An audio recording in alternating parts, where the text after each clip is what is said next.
Hey guys, welcome. Happy Sunday. Hey Nancy, Hello. happy Sunday. How are you? Good. Working hard like usual.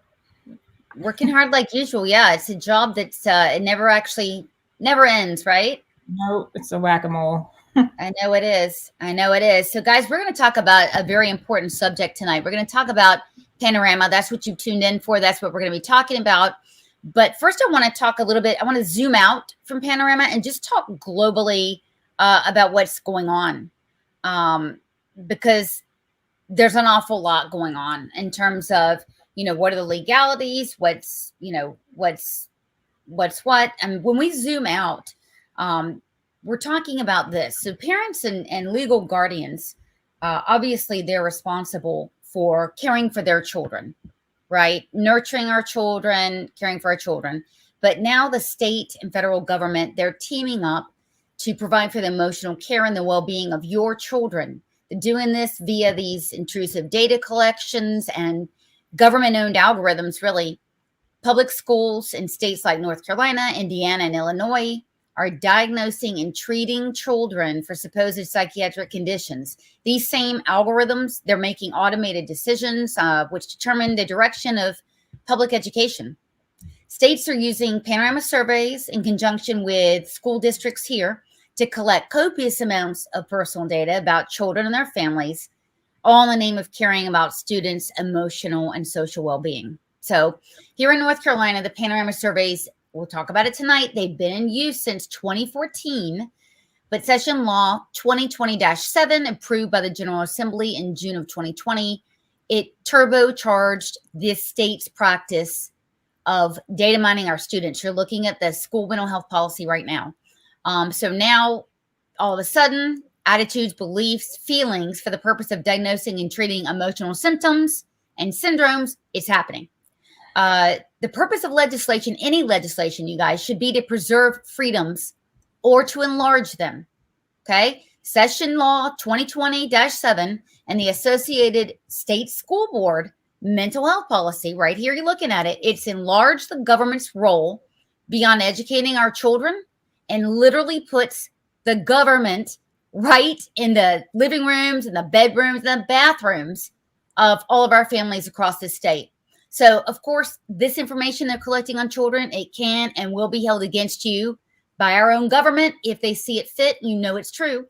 So the agreement just that we've made with our own state government is, in exchange for paying taxes, they'll provide us with a sound basic education. That's it. Nowhere in this agreement does it give rights to the schools to collect data on children about their sexuality, their gender, their home life, their religious beliefs, I'm not kidding you guys, the political affiliations of their parents. What is happening now is unconstitutional. It's beyond that. It is immoral to trick children into revealing potentially damaging information about them and their families for the government's use. Equally immoral for the state education officials like State Board Chair Edgar Davis, Superintendent Catherine Truitt, and people at the district level to deceive parents about the true nature of what our government is doing to its children. We need your help. We got to get this school mental health bill repealed immediately. We've got to hold every single lawmaker responsible for eradicating this severe, putting an immediate halt into this human rights abuse that is going on in our schools immediately. It's outrageous. So we're going to talk about this. We're going to get into this, but first, we're still in the zoomed out part, if you will. We're here to talk about Panorama, right? We're here because we've got news on Panorama, how did we get here, etc. So just to tell you, if you're not familiar with Panorama Education, these are the guys who poured the initial money into Panorama to get it started. The usual suspects, right, Nance? Oh, yeah. It's the four horsemen of the apocalypse here. You've got Gates, you've got Zuckerberg, and the Google brothers. One more person I didn't put up there, Ashton Kutcher. Yeah, he actually did the first seed round of funding there. So but I didn't have enough room. I would have. So let's talk about Panorama itself and who the players are for tonight. Zan Tanner. Have you heard of Zan Tanner? I think we have. It's A.G. Garland's son-in-law. Okay. He's the co-founder of Panorama Education. Mm-hmm. We've got Hunter Gerlach, Director of Research for Panorama, or Gelbach, excuse me. Gelbach. We've got Tom Tomberlin of the NCDPI. So we're going to talk about this. See, since 2014, the surveys have been given in this state. So we've had them here in some iteration since 2014. And I have to tell you, lots of people have been pissed off about this before we even came around to doing this. 2 people of note are these 2 dudes. In 2016, guy named Dr. Robert Taylor from Bladen County, the superintendent here, said to ask a 3rd or 4th grader those kind of questions, that's just really a bit of a concern to us as superintendents. That's funny because he's in charge of. Sorry. You're about to ruin the surprise unveiling. Then we have Rodney Shotwell, Rockingham School Superintendent. He's worried that the state was going to mandate the surveys when DPI at that time didn't even know what the data was going to be used, how it's going to be improving outcomes. Right? So that was then. So there were people of note that were like, hey, what the hey? Right? And it sounds like what we've been talking about. What a difference 4 years makes. Dr. Robert Taylor now is the right-hand man to Catherine Truitt. She hired him to be her deputy state superintendent at the DPI. We've heard the loud, thunderous roar of silence. Just last week, remember Superintendent Shotwell? He made glowing presentations to the State Board of Ed. We watched it, right, Nance? He was like, I love SEL. It's great, etc. They actually require the use of surveys. Okay, so wow, what a difference 4 years has made. It's kind of crazy. Yeah. And I'll tell you, actually as well, I'm sorry, it's not just silence, but they put Robert Taylor in charge of $175,000 requested leftover COVID relief funds for the development of school social emotional profiles. Data that will be collected from a variety of resources to catalog various data points for social emotional profiles. Ah, okay, wow. So yeah. he's loving it. Woo! Yep. Okay. So we finally, at long last, after getting a lawyer involved, we got the data. So our search for at the DPI was, we want every agreement that the state has entered into with Panorama. We were told, hey, we don't have an agreement. We're not doing business with them. Yeah, that's not actually true. And we'll talk about that in a minute. Here's what we know from the contract that we received, the MOU. Panorama and DPI had an agreement to share data from April 8th, 2014 to July 2019. Okay. It was an unprecedented agreement here. We know that student data was used by Panorama to conduct studies to improve instruction and student outcomes in North Carolina's public school. One thing I will tell you is that the surveys back then were not as invasive as they are now. They've gotten progressively worse, which happens.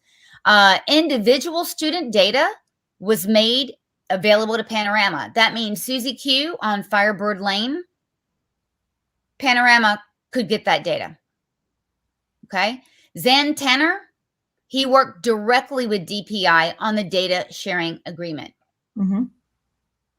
Okay. Panorama was granted the rights to develop and publish reports with our children's data. So that's what we know. And I don't think I sufficiently explained to you this slide here. Let me tell you how this happened.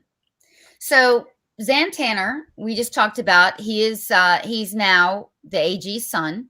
he's a co-founder. He worked directly with DPI. Here's how it came to be brought in. So the DPI started working actually before 2014, more like 2012, 2013. And here's how it happened. Tom Tomberlin at the NCDPI, who is in charge of data and helping all 115 school districts recruit teachers, manage their data, etc. Tom Tomberlin studied under Hunter Gelbach at Harvard. Full disclosure, these guys were here when I was there. Never met them. So Hunter is the research director, and he said, hey, buddy, Tom, we've got to pilot this somewhere. Can you hook us up? And Tom said, sure. You can bring it to North Carolina, and you can do it here. So that's how that happened. All right. So that's how it works. Let me tell you how this works. Oh, about the improving scores and improving outcomes, which is admirable. Let's take a look to see if that's in fact what happened from years 2014 to 2019, really, or 20, yeah. So here's where we are for North Carolina. This is just North Carolina. This isn't Illinois or any other states. We'll talk a little bit, but we're going to find it in all states. So back in 2014, it was kind of the golden age, I guess, of our achievement. The U.S. average for ACT scores. Let me tell you why I chose ACT scores. In North Carolina, 100% of, I believe it's juniors, are required to take the ACT. So it gives us a great score because it's a national benchmark. Okay. So the U.S. average was 21. We were at 19. All right. In English, 47% of students met the benchmark. That's depressing. In math, 32% met the benchmark. All right. So after using Panorama for years, we went to 18.8. Now, to be fair, the U.S. average went down some, just a little, right? But we went down in English. 43% of students met the benchmark. In math, 28%. So if the assumption is that Panorama surveys would improve teacher instruction and ultimately outcomes, we would have seen it in that amount of time. And another thing that's vexing to me, because we're still using Panorama, as I explained, with a vengeance now. One thing I can't figure out, the same people at the State Board of Ed telling us that teachers should be gathering copious amounts of data from your child are also saying that the schools are systemically racist. Now, if schools are systemically racist, this is an open source product, you guys. That means it's highly customizable. So it's nothing out of the box. So I can, as a school, add or subtract questions.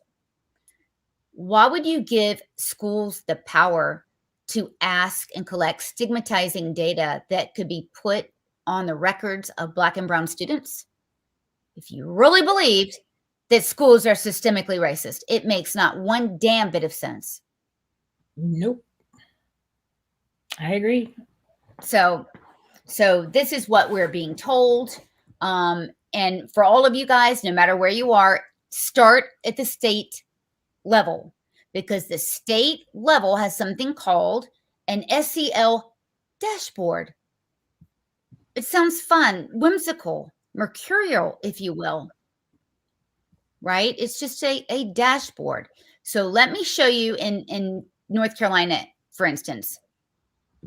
Okay, so this is what we see on the DPI's website. The DPI is offering money and is requiring basically districts to do these Panorama surveys. And if districts don't do it, they're going to have to pay 20% roughly of their budget back to the schools or back to the state. Mm-hmm. Okay. You'll see on the DPI website that schools are going to track, assess, and share advancements in social emotional learning across the state. They do that through, any guess, Nancy? The SEL dashboard? Panorama surveys. Panorama, well, yeah, okay. Collect the data through these surveys to assess them. Mm-hmm. It was a trick question. Sorry. That's I okay. didn't study. That's okay. All right. That's all right. I'm going to give you one more chance. Okay? Because I'm going to have bonus question. I am. Your bonus question was just showing up. Oh, okay. You got the +5. Yeah. Yeah, we got you covered. Signing my name. Got it. Right. I mean, some days it's harder than others, right? I'm going to have to look for that. But I'm going to tell you this. In essence, what's going on here is not only in North Carolina and in Illinois, I want to tell you guys, we're working with you guys as well on this. Panorama Surveys is in this box over here, okay? And that goes with district to the state. Full stop. Then in North Carolina, DPI and the State School Board of Ed requires every school, every single school must also conduct a mental health survey they're going to use to screen all students, universal screening, to diagnose and treat mental health problems. Again, unconstitutional. You cannot do this. No, it's unconstitutional and it's morally unsound. And so, Nancy, you're a surgeon. You tell me, you've got things like MRI or CAT scans or whatever to diagnose. When you're talking about the world of emotional problems or, mental health issues or whatever, what you do is you use a screening. And yeah. So tell us what intake forms, all of that, review of systems, all of that information. And I could tell you that even having been a board certified general surgeon, it made me even nervous then, to have to deal with mental health issues in patients. It's difficult. It's not easy. And someone who does it on a regular basis, whose license needs to be in charge of that. What scares me here is all of this social emotional learning on top of, what you've presented so far. Like, why would you collect data in a systemically racist system? And the people who are saying these systems are systemically racist want this to happen. What concerns me is the lack of humility and the lack of morals that these administrators are bringing to the table in terms of bringing these screening and diagnosis treatments to children who are supposed to be in an educational environment. This is entirely the wrong environment to bring this to children. You have them in group sessions in classrooms of 20 to 30 kids or whatever. You're required to do universal screening under this model. We have that documented all over the place and in their presentations. So essentially the teachers have to, instead of seeing a child who might be a behavioral problem, or maybe they're noticing some changes in attitude and they ask some follow-up questions and get them to counseling, they don't evaluate that way. Instead, they take all the kids who have no discernible issues and screen them anyway. And you're turning teachers into screeners, and they're not equipped to handle this. And they say, oh, you have to provide some online training or whatever. Well, a few hours of online training is totally different. And then the question, of course, is where does that information go? So as a physician, this is very scary. I have no interest in teachers taking on this role in schools. They should not take this role on in schools. And we already have plenty of evidence that some teachers do feel like they can lead group therapy sessions. Yeah. In the last working meeting for the State Board of Education, it was quoted by EdNC, the progressive outlet, that the teacher of the year, Eugenia Floyd, said she held group healing sessions in class. Group healing sessions, healing from what exactly? I mean, they didn't say healing from what, but why are you holding group healing sessions in an academic setting? What are those kids saying? What is she saying to those kids? Is she licensed in this? Is she practicing medicine without a license? This is not a humble moral stance. I have No. major problems with that. Yeah, I mean, so guys, I want you to know that we're now talking about the surveys, because if we were having this conversation 4 years ago, perhaps we would be talking about the surveys and it's inappropriate and what the heck are they doing? Now we have an idea because of this law, Session Law 2020-7, it's Senate Law 476, June 2020 was passed. What happened was that law was passed and the state school board went beyond the legislative intent, surprise, surprise, to come up with putting social emotional learning in all 12 academic standards, but the bridge between treating and not treating happens to be with the surveys, right? Because the screening, it's like the screening has to happen before the treatment can happen. And so the fact that now we know what's behind that, what they're doing, they're really merging HHS and they're merging the education department, and they're lying their asses off. The problem, the fundamental problem I have with this whole thing is that when we try to hold people accountable, namely Catherine Truitt, she lies her ass off about it. Why not be honest? I mean, whether it's Catherine Truitt, whether it's Kathy Moore, who's here in Wake County, whether it's Pitt County we've dealt with whoever it is, if the parents deserve to know, do not conceal from the parents what is going on. Catherine Truitt also said in that work session, she said this directly. She looked at the board, the state school board who's doing all this, right? And said, you have to hold us absolutely accountable for operationalizing your plans. So there you have it. So the people that are operationalizing this, they are our enemy. That's the deal. If you're operationalizing human rights abuse on a mass scale with taxpayer dollars at the hands of our own government, you are the enemy. The people we have talked to, several legislators who did pass this law, Democrats and Republicans, have told us, hey, that is not what we intended. We talked to Senator Don Davis, who said, hey, universal screening, that is not what I intended. They have no idea that that's in there. Yeah. And this whole idea of merging the medical with the educational is entirely accurate and true. One, we know because of this process of community schools that they want to develop community, including all of the things around education, like healthcare, et cetera. We know it also because of their heavy emphasis on the quote unquote whole child, not the academic child, not but the half whole child. child. Right. Yeah. So that also includes, their health. And we also know this because I've been trying to understand better some of these student privacy laws like FERPA, and how they relate to, say, HIPAA, which is the Medical Privacy Act. And there are already links comparing the two because there is overlap with, student data versus student health data. And the other scary thing about this is that this isn't necessarily this information that regards student mental health, these universal screenings, the data has to go somewhere. It's not necessarily protected by HIPAA at all. It's not necessarily going to go into a quote unquote medical record. Instead, it will go into something called an educational record, which is under FERPA, not HIPAA, which has totally different privacy disclosures.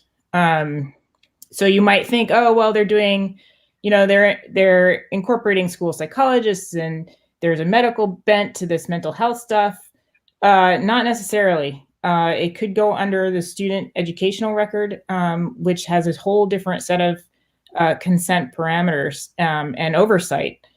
HIPAA has a significant amount of oversight in a medical community. You're tracked. Like if you say if I wanted to look up Sloan's medical record and I still worked at UNC hospitals or something, and I was just curious, and I typed in the online database for Sloan's medical record, they would track me. They would know who was logging in. They would know what to the letter I was typing, and I would be in massive trouble. I don't know if we have those systems in place in the school setting. And the thing is, in FERPA, other school officials can access that data without parental consent. So Okay. Hold on. Let's walk through a use case. yeah, sorry. Let's say Don and Pam have a divorce proceeding going. Mm-hmm. All right. Don knows a friend that's a PE teacher, right? Mm-hmm. And can get personal data of what Pam's kid answered or whatever, right? Okay. Something, I don't know if I'm saying it right, but you get the idea. So there's a lot of questions that I want to answer from Liberty, from Lindsay, from Alexis, from a lot of people here. So, anyone can get, or let's just say I'm just unscrupulous and I want to hurt you, right? I can find out information about even your address, even on these surveys, you guys, how long your child stays home alone during the day is also asked. So I'm going to show the survey for you guys who have not seen it. Okay. What you're looking at now is out of Pitt County, and this is pretty standard. All right.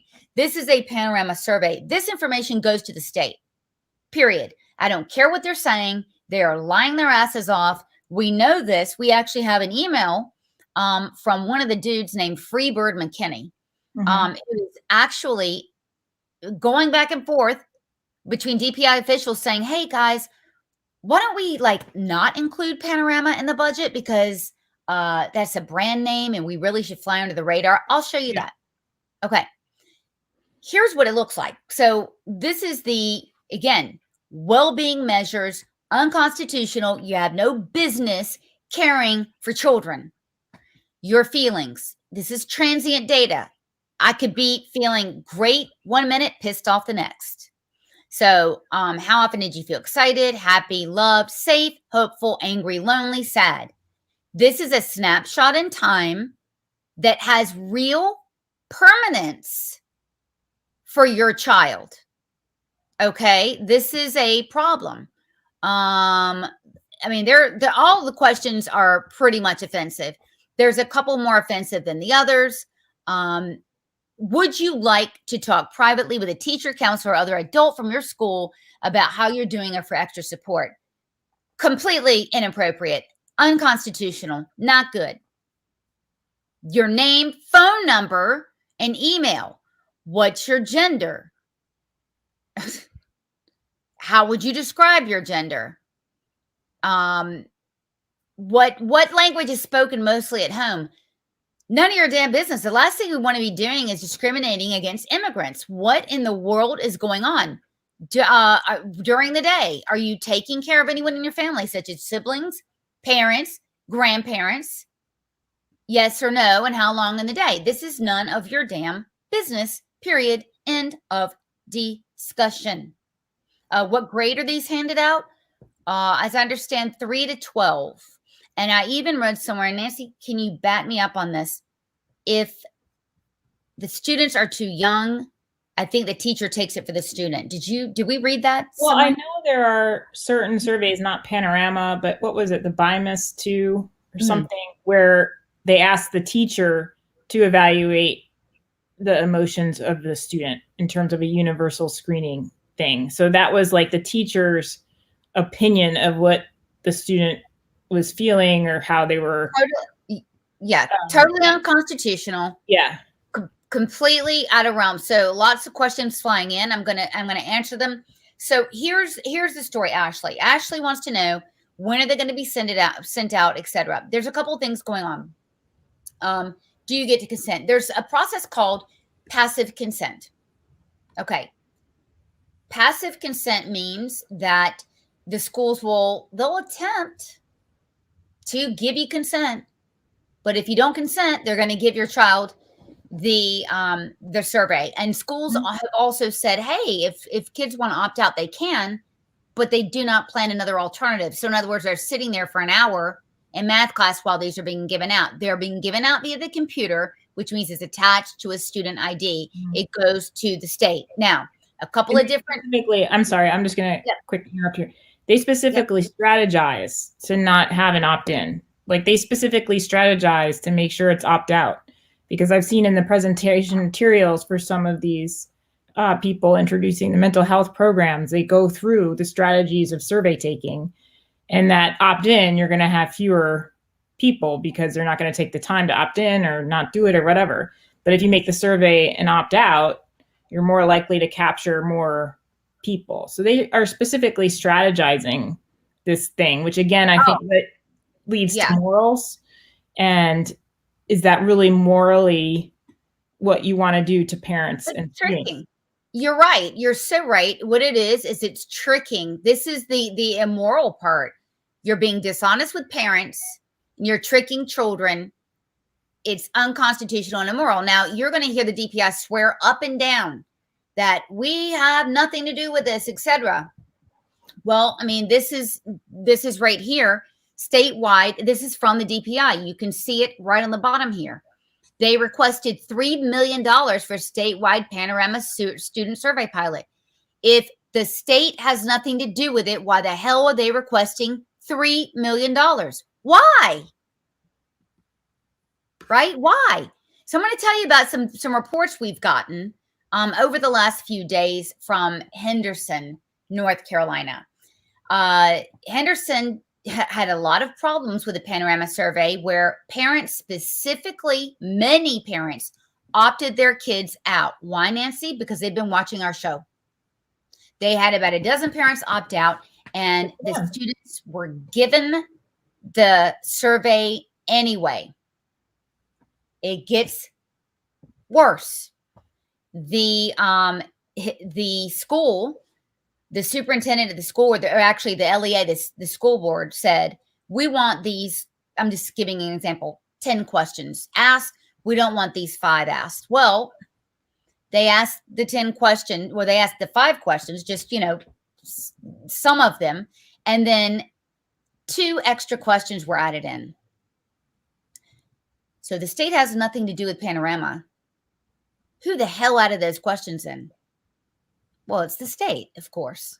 So the state puts this stuff in what's called their SEL dashboard. Mm-hmm.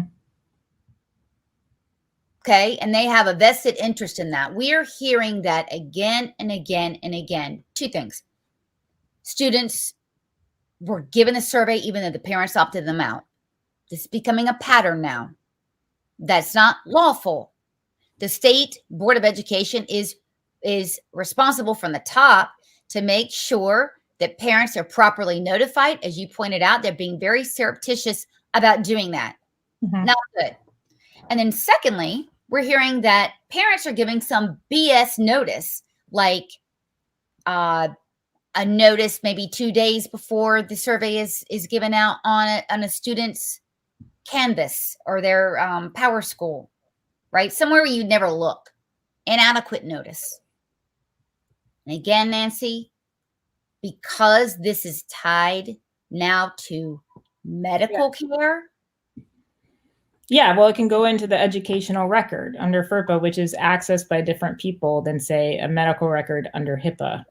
So, and the disclosures aren't, in my interpretation of looking at the two, are more open than I'd say HIPAA is a little more strict.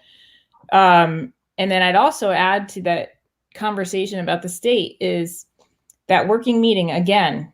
That working meeting from the first week of November. This is very important. People here in North Carolina and even other states to know what to look for. If you look that up, it was filled with mental health all day, SEL all day, restorative practices, all of that stuff. At NC, that progressive outlet that wrote the article about it, that Sloan found, what was impressive was they, said in that article that the NCDPI knows that districts and parents specifically were upset and opting out of these student services.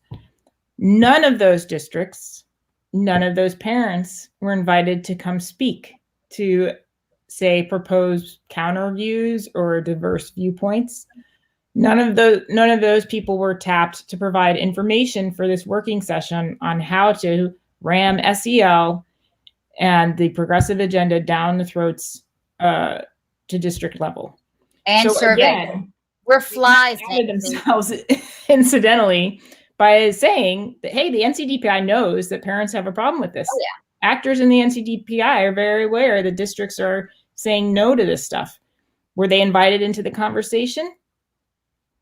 Nope.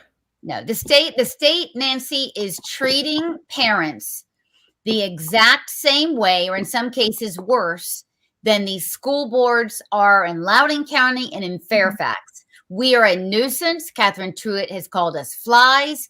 Look, we've got several unelected bureaucrats up at the State Board of Ed, combined with government-run algorithms that are in control right now. In control. Think of that. And then you've got Catherine Truitt, who was elected, who is lying through her teeth about the existence of these programs and where they originate.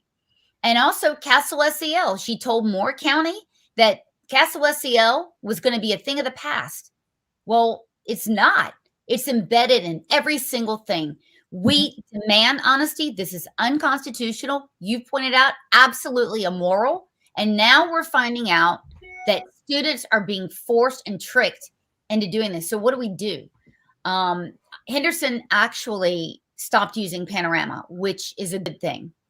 But again, I mean, we're up against it because I'm telling you guys, there's going to be more and more and more pressure brought to bear on districts to use this and get with the program. The state is not supposed to be controlling at the local level the education system, but they very much are.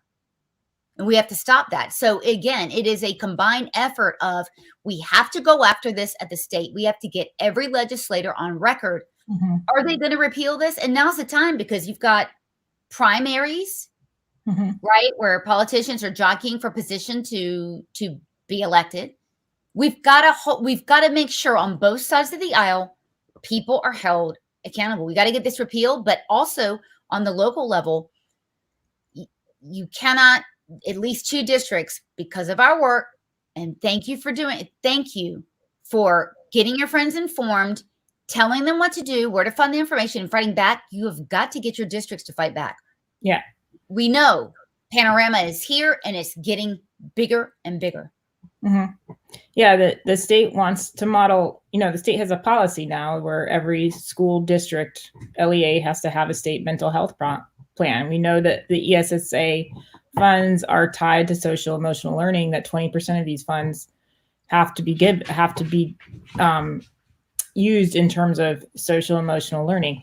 The legislators don't really understand this. What I was kind of shocked by when we went and talked to some legislators last week was, I said, okay, you have this request from the NCDPI for $50 million for mental health. Okay. I'm like, that seems like a big problem. So you must, see the itemization of that. Like, where are they spending 50 million? Is half of that going to one group, or how? The legislator does not request an itemization. They just give the money and trust the NCDPI to disperse the money where it should go, whether from, federal rules or whatever. But the legislators themselves do not know what's going on behind the curtain of the NCDPI. And that's very scary. So part of your job is not just to interrogate your own district to see, what programs they're using to obtain data based on the SEL policies, but then to call your legislator, if you can arrange a meeting or a dinner with your neighborhood or something, and then start showing them that this stuff is in the districts, that it's mandated by the state, and it's actually the legislators who can change it, not necessarily the state school boards. It's at the state level that the legislators have to repeal this mental health bill from June of 2020, and they have to start holding the NCDPI accountable for some itemized budgets.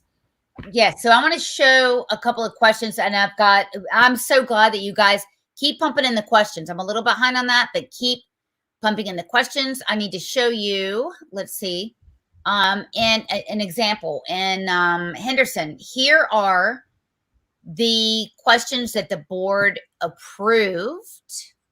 Let me see if I can get this blown up for you. Okay.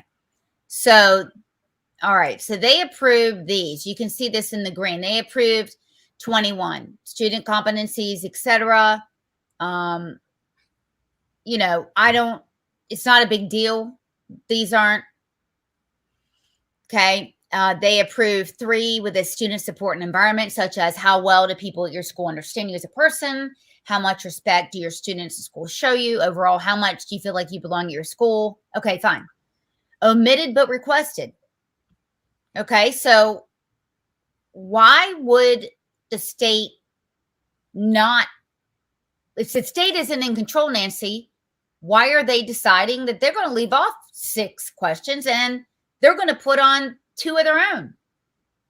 I don't know. I think it's so ridiculous to say that the state isn't responsible. It's a lie. When they're having entire working board meetings about this stuff and making it mandatory and making racial equity training and all this stuff related kind of peripherally, mandatory, then why are they spending all of this time on SEL and having SEL implementation teams and all of this stuff? It makes no sense. There should be representation at the state board level of parents and districts that do not want this and want to protect their moral and constitutional freedoms. They aren't included in the conversation, and that is very upsetting because we have people who are in charge of the NCDPI parental rights, make a fuss to include them in the conversations, and that's not happening. Parental rights. So Holly, you asked me a question. What is the deal? Is this piloted? Is it whatever it is? Okay, so here's the answer. As I understand it. In other words, I'm 90% sure, but I have room to be corrected. So what the DPI is doing is getting districts to sign on to turn their data in to the state to get this. It's attached to Castle SEL.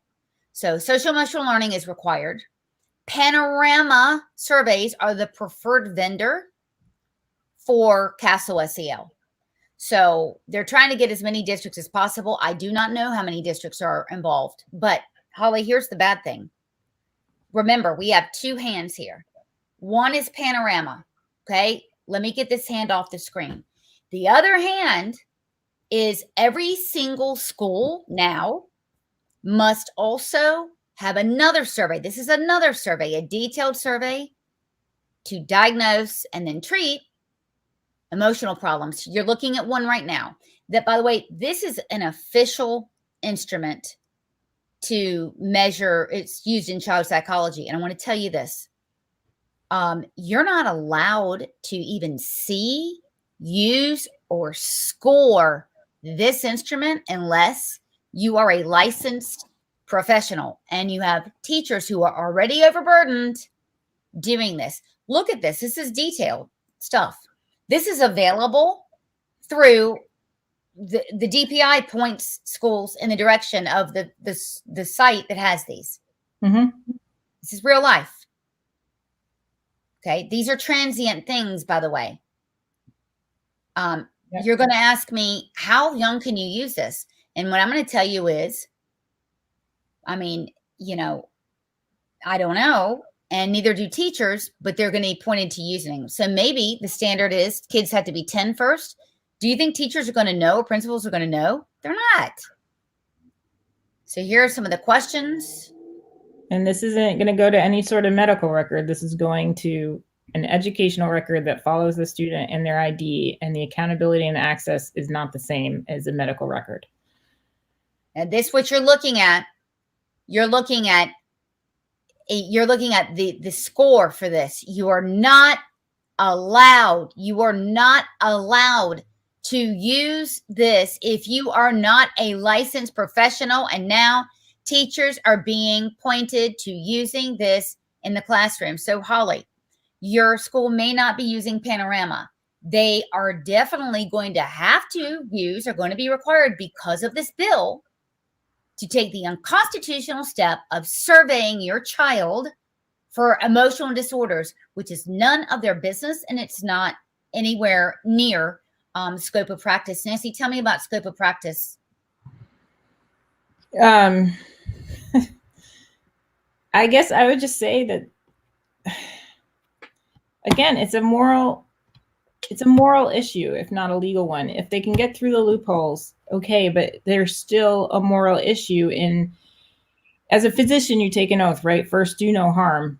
So you don't want to impose a treatment or a survey or anything if it's going to potentially do harm. You have to be very careful in balancing that. I mean, that's over and over. Like, there are side effects to everything, and you have to weigh the risks and benefits. So the fact that it bothers me that teachers who are not trained in this concept, who are not trained in medicine, who don't see the outcomes personally of side effects of various things, even if it's just a minor thing like a survey, that they feel that they have the ability, or these administrators in the NCDPI feel that they have the ability and the knowledge to do this and to collect the information that is outside of what they are told to do by the NC Constitution. You have to check your ego at the door. It doesn't make any sense to me, and it's very scary that teachers and educrats that are on this progressive side of forcing SEL on people think that they have the knowledge to do this without the concern about data collection, data privacy, appropriate training skills, parental consent, so many ethical dilemmas. So many. And I'll tell you, before I answer your question, Holly, in our state constitution, the purpose of public education as applicable to our state constitution is, they say this. They say that religion, morality, and knowledge is necessary for good government. Therefore, we are going to use your tax money to provide a sound basic education. Okay. They're not teaching morality. There's no merit there. There's very little knowledge I understand about religion. So the purpose of public education in the state of North Carolina is freaking frustrated. The purpose is gone. There's no longer the state is educating on its promise via the Constitution. That's gone. And now it's being used as a data mining enterprise. Holly, there are two ways to stop this. There is litigation and legislation. The legislators don't get back until January, right? Oh, well, there's three ways, actually. There's a stopgap measure, Holly, that we can do. Number one, and it's going to have to work in tandem. Number one, it worked in Henderson County. Everyone in Henderson County listened to what we said, et cetera. They took that information to the school board. The school board refused the money. Well, I'm not sure if they refused the money, but they did away with Panorama surveys. But they did it by having all their kids opt out and paid eagle eye attention to what is going on. So you need to train your kids that if you are asked any, I'm talking about third grade up, call mommy or daddy, let us know, etc. Go into the teacher, look your teacher in the eye and say, listen, I'm not blaming you. I'm not saying it's you. I know the state is doing this or the district is doing this or whatever. I am opting out. Have a conversation, have it on the record, go in person, record that conversation. You can record. It is single party record. That means only one party needs to know who's being recorded. You can do it. That's number one. Number two, we're going to have lawsuits. We've been talking about that. We've been starting that. We've been exploring that. We're going to have to sue. And number three, when this is a people issue, let me ask you this. If the school is systemically racist, and many people believe that it is, fine. Why in the hell would you want teachers to be giving your child, if you have a black or brown child, psychotherapy or diagnosing them and putting something permanently on their record? I mean, in other words, no matter what you believe, we can all agree we've got one common enemy, and it's the freaking government. Mm-hmm. Yeah, this is a common threat. So this should really unite everyone. And I'll say two things. One is, yeah, a lot of counselors or school administrators or the legislators too, they don't really understand what this is because it's couched in like suicide prevention. And so who's going to say, well, I'm against suicide prevention? You know, they use these bland terms in the language without being very specific in the details. And so, but once you go through the slides and the presentations, like Sloan and I have had to torture ourselves doing, Yes. and comparing it to what the law suicide. is, Jesus. you start realizing that this is a little more than suicide prevention here. And they do use these words in fine print on these surveys and these systems they recommend of universal screening, diagnosis, treatment. Some of them are based in some critical race theory stuff with a ideological bent, but I'm not getting into that too much. So a lot of the school board people will say, oh, okay, this is a program for suicide prevention. This is a program to analyze risk among our students. They don't really understand the concept of universal screening, or it wasn't, you know, in the page that they read. And so it sounds like a good thing, but the devil is in the details. So Scarlett, right? Yeah. So Scarlett, I want to just tell you this, that there is research that time and again, researchers have tried to link a survey and preventing suicide. They can't do it. There is no evidence to support that a survey will help prevent suicide. And let me just say this. These school administrators want to tell us over and over again that these surveys are anonymous. So if you've got a survey administered anonymously, how the hell can it help, you know, Wanda or Sally if they're going to commit suicide? If it's anonymous, how are you going to intervene? They're what they want to do. Well, they want to data collect. Yeah. Okay. They want to tell the power and the knowledge. They want the power. They want to tell you that, oh, we're just dumping this information on, and you never know who it could help. Yeah. And that's the other thing that I was going to quick speak to is not just the wording, the fact that they, you know, use wording that makes it hard to say you're against that, you know, but also just think about what Beth is saying here. Yeah, exactly. Anti-bullying. Yeah. A lot of things are couched under anti-bullying. A lot of a lot of bullying with the progressive left are couched as anti-bullying.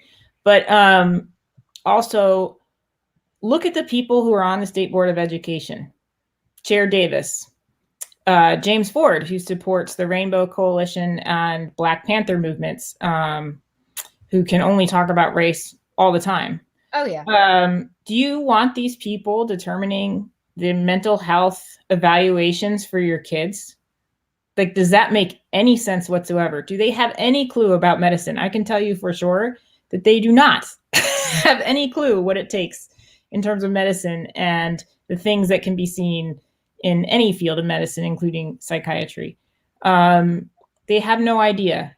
I don't want Freebird McKinney, who constantly refers to the area around us as the Shire. I'm sorry, I'm not a hobbit. I don't live in a Shire. I live in North Carolina.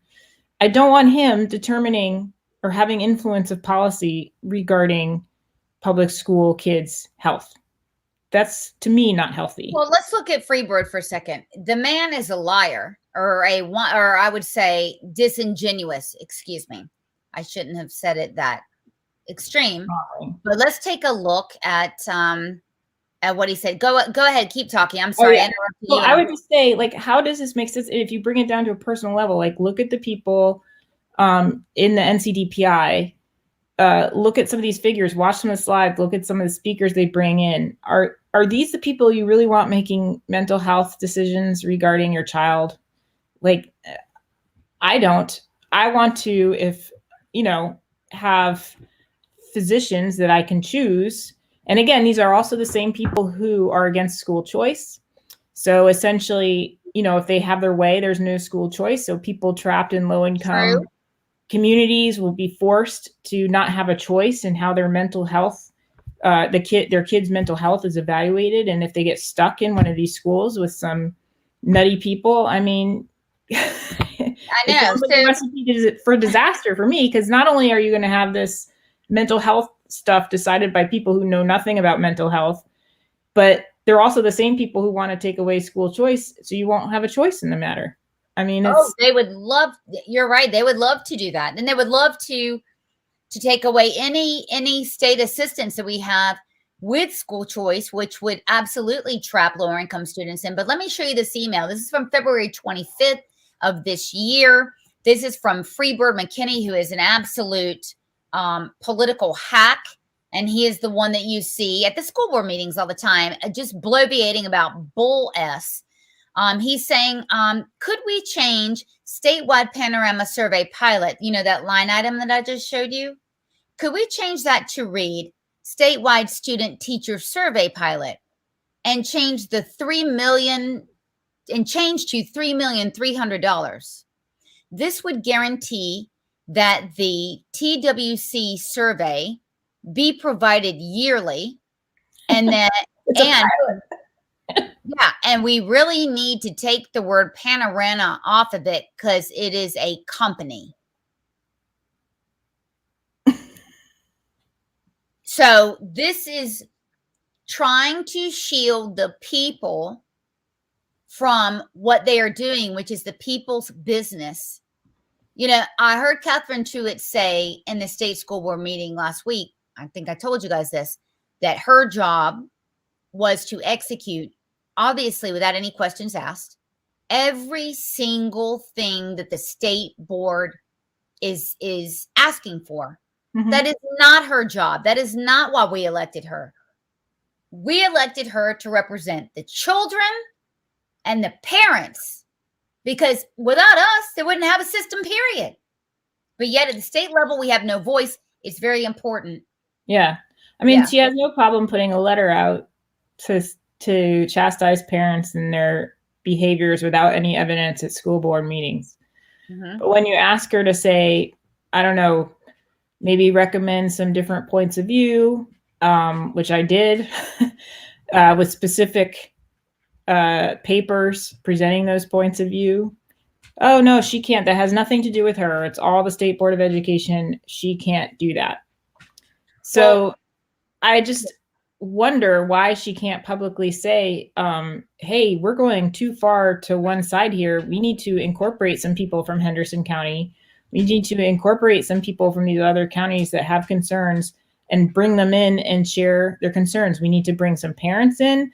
We need to bring some people who were responsible for some studies showing that these techniques don't work. And we need to have a real discussion about this stuff, a real working session. Absolutely. We have no voice up at the state. And as we just explained, and we just outlined to you, that you could have a 100%, you know, great school board that you liked, etc. But as you can see, it doesn't mean a whole lot if they're going to be beholden to the state and be beholden to these things. Now, I'm going to show you while we're talking the letter that Catherine Truitt wrote, and the school board chair, Eric Davis, without a shred of evidence that school board leaders are concerned because there's violence. They say, as we continue to see instances of violence unfold during some local school board meetings, we are yet again unified. The increased hostility and threats of force that we've seen across the state are nowhere reflective of what we expect and ask of our own students, treating others with kindness and respect. So she is, you know, we pick on her because she's the boss. She was elected. She's anti-parent. She doesn't give a damn what's going on with the children. She is there to serve only her progressive friends and only the unelected school board members. Mm-hmm. And Roy Cooper. There's been plenty of evidence of certain members of school boards and their own overreach and treating parents terribly, including escorting them out of buildings with sheriff deputies here in North Carolina for peacefully speaking about some significant concerns. But there's no letter about that. Right. And in fact, you know, we're getting kind of off topic. With this is my fault. No, but you're right. While we're talking about this, we have seen, and again, we only have a finite, the elected official that's in charge of education that we had a voice in choosing was Catherine Truitt. She has been, and Eric Davis, who's the board chair, has been completely silent about hardcore pornography in at least 8 school districts across the state. Why is that? Yeah. I don't understand why I know more about how the lieutenant governor feels about what's in the materials in our schools than the state superintendent, Department of Education, and the appointed board chair. That makes no sense to me whatsoever. And that, yeah, that should be the opposite.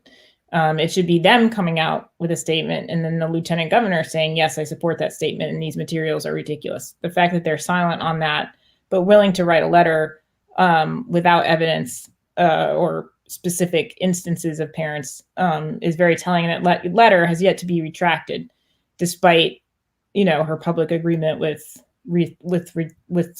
withdrawing from the NSBA and all of that. That's just a distraction. The original letter has not been retracted yet.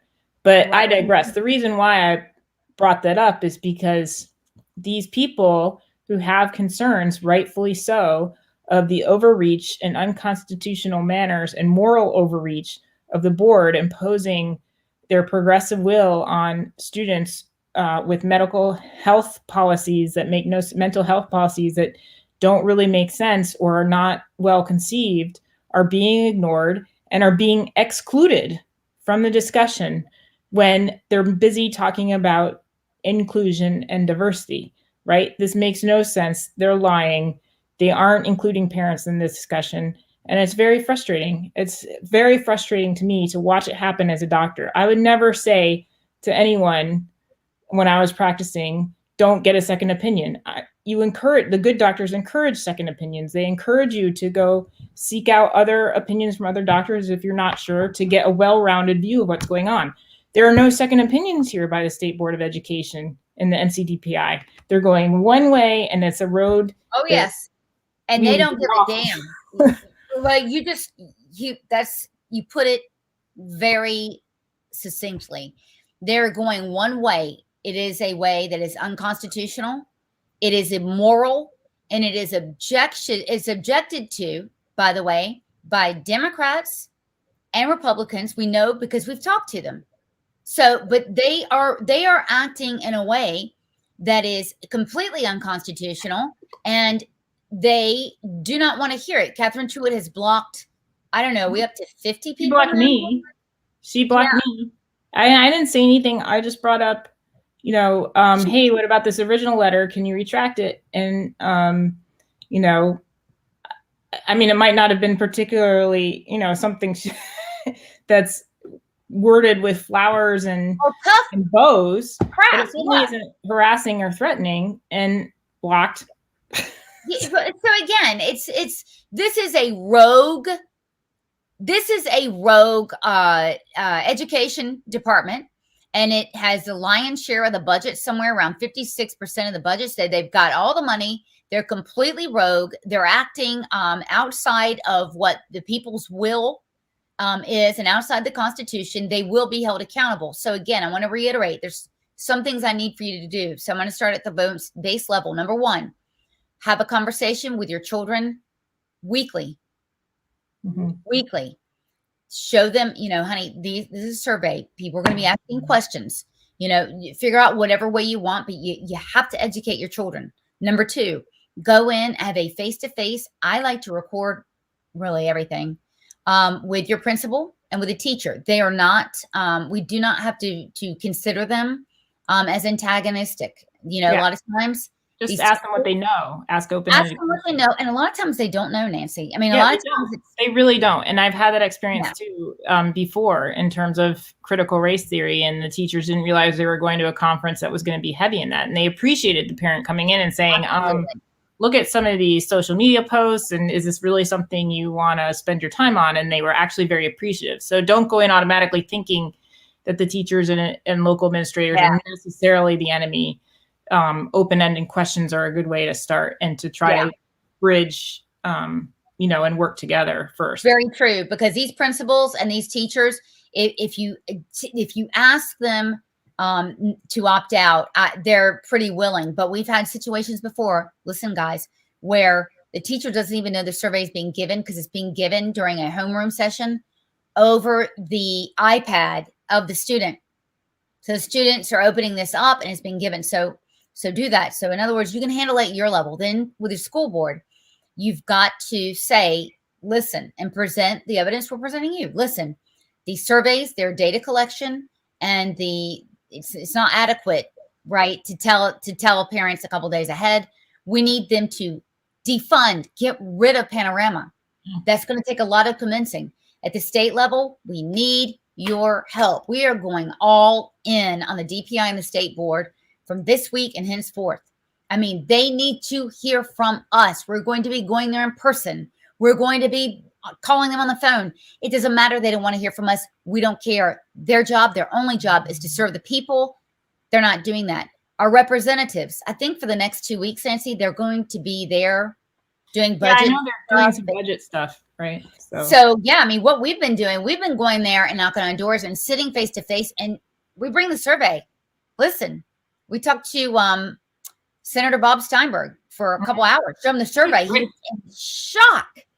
He was in shock. And like, look, they don't know, and they are pissed off because, again, the state school board has gone rogue, and they've got the DPI all in on operationalizing this. You need to talk to every single rep, and during the primary season, no matter what your party, you need to say, listen, data collection is not okay. Will you, when you get in, defund Panorama? Will you defund surveying and social emotional learning? These are the questions you need to be asking people that want your vote. And now's the time. Now's the time, because the people are going to be announcing their primary. You got to ask them. You got to tell them. Yeah. And there were a lot of questions about copies of some of the evidence and everything that we showed here. I just want to remind people, if you're new, or I also volunteer for No Left Turn in Education, the national nonprofit group that tries to keep indoctrination of either side out, even though it's called No Left Turn in Education. But I have a No Left Turn in Education North Carolina page. If you search for it, I'm sorry, I'm not the most Facebook savvy person, so I don't know how to make it like rise to the top of whatever algorithm. But if you search it, it's a private group, so it's protected. I screen, and I've posted at every chance I can the screenshots of the PowerPoint presentation shown, of FOIA requests, of all of this. And Freebird's email is in there. Multiple posts showing the stuff, mini op-eds, that type of thing. Other people who are fighting for the same cause posting their information, and it's just chock full of this stuff. And you can go in there, and as long as names aren't exposed and stuff, screenshot, or you can at least get the links to where those things are to help save time. And we need volunteers too. If you could volunteer an hour a week, we need you. We have copious amounts of data, a lot of stuff. We absolutely need volunteers. Please message us. I mean, we really are up against it because because we're late to the game, guys. We're late to the game. They've got a leg up on us, and an hour a week, with one person's fine. An hour a week with 10 people, we can get a tremendous amount done. Yeah.